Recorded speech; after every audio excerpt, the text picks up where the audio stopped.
In 1994, a man quit one of the best jobs on Wall Street, packed his car, and drove into the unknown. Everyone said he was insane, but right now, you're sitting in the passenger seat of your own life. Someone else is driving, someone else is choosing the direction, and you're just watching the road pass by. You wake up, go to work, come home, sleep, repeat, and deep down you know this isn't what you were meant for. The man I'm about to tell you about, he was sitting in that same seat, safe job, big salary, everyone telling him he's doing great. But one night, he grabbed the steering wheel and he never let go. If something inside you is screaming for more, then this story will change how you think forever. In the summer of 1994, a 30-year-old man packed everything he owned into his car and drove across America. He had just walked away from one of the most prestigious jobs on Wall Street. His boss told him it was a terrible idea. His friends thought he was losing his mind. His parents didn't know what to say, but Jeff Bezos wasn't running from something. He was running towards something no one else could see. Jeff Bezos wasn't born with a silver spoon. He was born in Albuquerque, New Mexico. His mother was 17 years old, a child raising a child.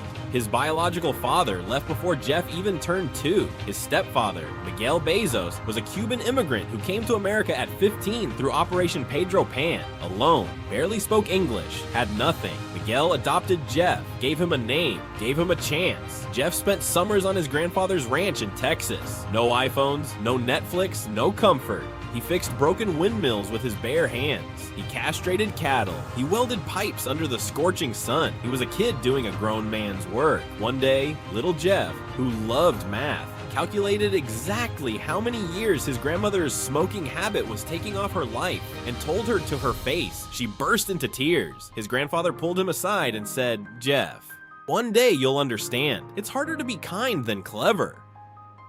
That one sentence rewired his brain forever. Fast forward, Princeton University, summa cum laude, top of his class. By 30, Jeff Bezos was a senior vice president at D.E. Shaw, one of the most powerful hedge funds on the planet. Corner office, 6-figure salary, clear path to millions. On paper, he had won. But here's what nobody tells you about the golden cage. It's still a cage. Every morning, Bezos would walk into that office and feel something pulling at him. Not satisfaction, not peace, restlessness, a voice whispering, "This is not your destiny. You were built for something bigger." Not most people hear that voice too. You've heard it. I've heard it. The difference, most people ignore it. Bezos listened. Spring 1994, Bezos is sitting at his desk, scrolling through data, and then he sees one number that changes everything. The internet was growing at 2,300% per year. Let that sink in, 2,300% per year. Nothing in the history of human civilization had ever grown that fast. Bezos didn't know exactly what to build, but his gut was screaming, build something. He made a list, 20 products. Books won. Why books? Because there were more books on Earth than any physical store could ever hold. The internet could hold them all, he told his boss. His boss took him on a long walk through Central Park. 2 hours. And at the end, his boss said, "Jeff, great idea, but this is a better idea for someone who doesn't already have a great job." Bezos went home. He sat in silence for 48 hours, and then he invented a mental model that would define his entire life.